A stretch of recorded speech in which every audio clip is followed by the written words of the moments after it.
Oh.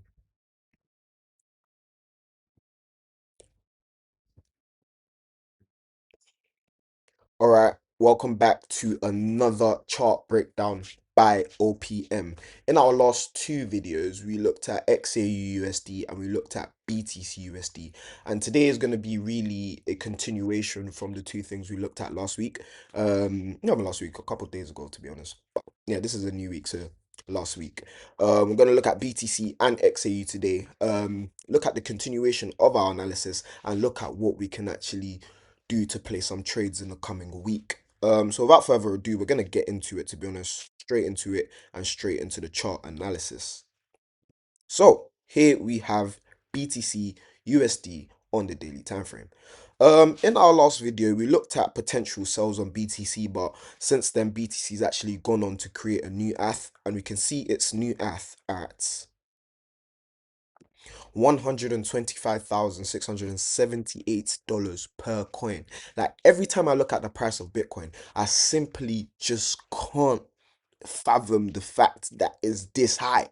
I remember looking at Bitcoin in like 2017, 2018, and these times it was like £16,000 per coin. I mean $16,000 per coin or like $12,000 per coin. I actually made my first £10,000 from a Bitcoin trade on BitMEX. For all the crypto traders, and you know what BitMEX is? Yeah, done like 100 leverage on it and then literally made like £10,000 from like £1,000. Was actually insane. But without further ado, let's actually get straight into the analysis. So you already know what we do. We go straight from the monthly time frame and then work our way down into the lower time frames. If you watch our last video, all these levels are pretty much the same. So we got this level right here, and we also got this level of support right here. That price is creating this new leg to the upside off. So then if we just dive into the weekly time frame, we're just gonna highlight the internal liquidity we see. So if you watch my last two videos, you understand, you have a bit more understanding of what internal liquidity is. But if you don't understand what internal liquidity is, I will cover it briefly again. So here we have these points. You see this point right here, this point right here, this point right here. This point, this new ATH that BTC just made is known as external liquidity because it is outside of where price is currently trading. So where price is currently trading right now is here. So price has never been to this point before, or this is a high or a low, a major high or major low that price has formed. Hence why it's external. It's external from all of this consolidation. But if you look internally now and you look at this trend line, you can see why this will be internal liquidity because it's inside of the levels that price has been trading from. So I'm gonna highlight this as internal liquidity.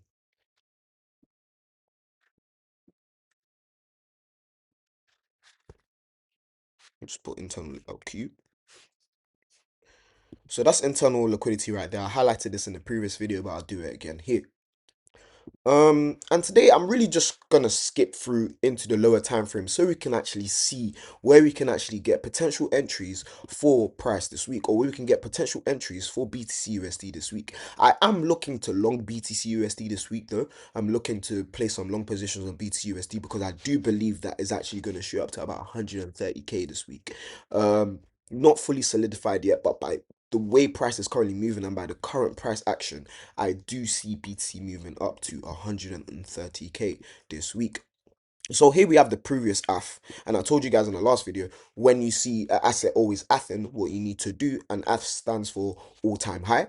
When you see a asset that is constantly creating new AFs, you always highlight the previous AF that is broken. So the previous AF that is broken on BTC USD is actually 124,000. So that's a $1,000 increase from the previous AF. Not as much as we're expecting because it's the weekend and there's not a lot of volume in the market, so not a lot of people are trading. So price is not going to move as significantly as we would expect it to. So if we also look into the daily time frame, I do see something quite interesting, and I'm just going to highlight it. So if you look here, this is a daily imbalance or daily liquidity void, or whatever you want to call it, imbalance liquidity void, or fair value gap. What else? What's the other names for it? But yeah, there's a lot of names for these things, and a lot of people get confused while trading. Like, oh my days, what's the difference between an imbalance and what's the difference between a fair value gap and imbalance and a fair a liquidity void, and all these things. Well, let me just tell you something now, guys. They are all the same. People just use different terminologies to explain this thing, but it's actually just the same thing.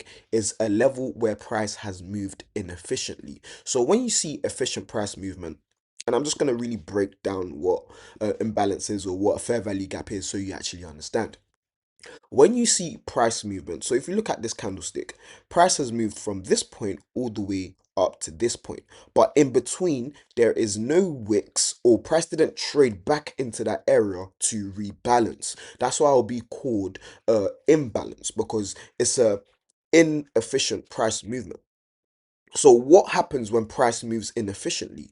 It needs to come back to that level so that it can rebalance its order book and X, Y, and Z, so that price can continue in the desired direction that it needs to go. So looking here, we have this liquidity void, or we have this fair value gap on the daily time frame. So I do believe after this price is gonna trade into this zone right here.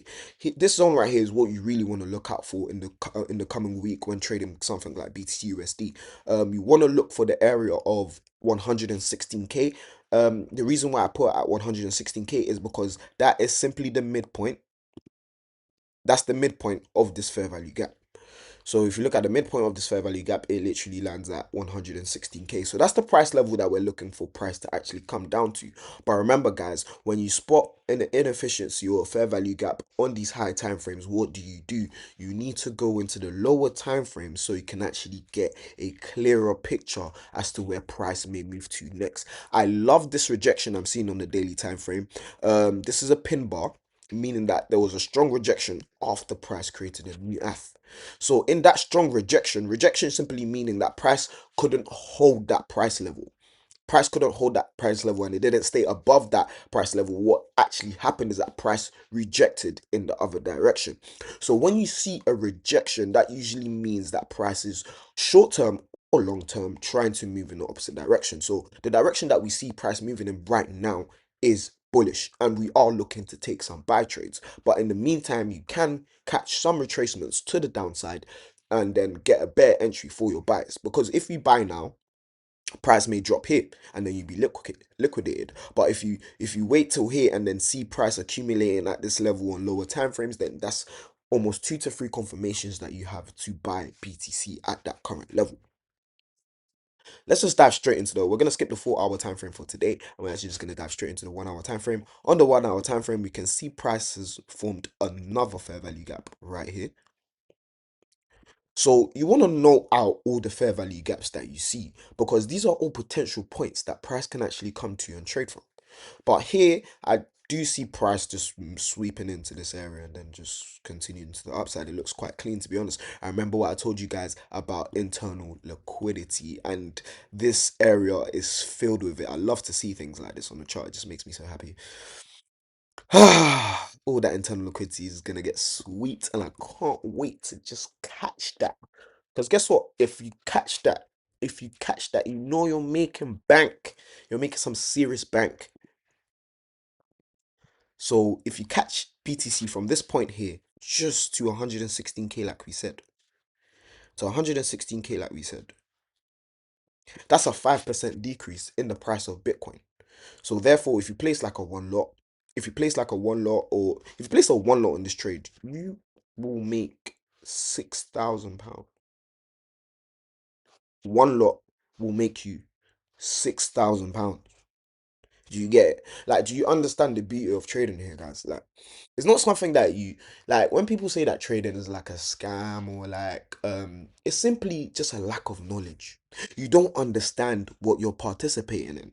And because you don't understand what you're participating in, when something goes wrong, what is your immediate response? You're going to say it's a scam, because you don't understand what you are partaking in.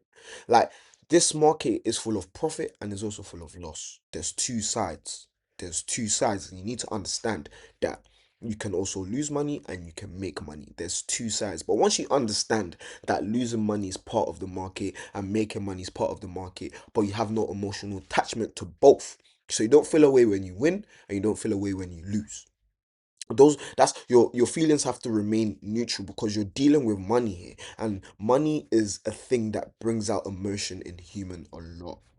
That's why 90% of traders who dare to take this journey fail. 90% of people just don't have the tools or the leadership it takes to manage their emotions. And because of that mismanagement of emotions, they're going to mismanage their finances. They're going to mismanage everything they see in their life because they can't manage their emotions. So looking at BTC, we can see I really do want to see price retrace into this area right here.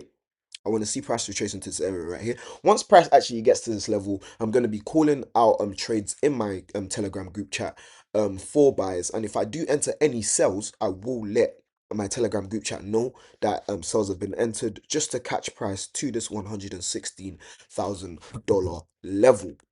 But for BTC, I think it's clear what Price is trying to do at the moment. I do think Price is trying to come to this level to take out this internal liquidity because it has been quite a build up of it. It's coming to take this internal liquidity and then from there proceed to the upside. So what I would need you guys, my viewers, to do is actually keep an eye on BTC and keep an eye on where Price is actually heading to.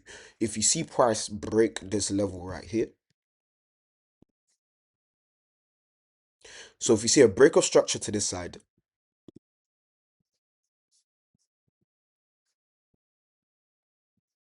there we go. See a break of structure here, then price retraces a little bit into the zone, then continues down. That's what I see for BTC USD at the moment. Then from this point out, what we may see is that price will continue from this price level and then just continue to the upside to create that I was talking about at 130k.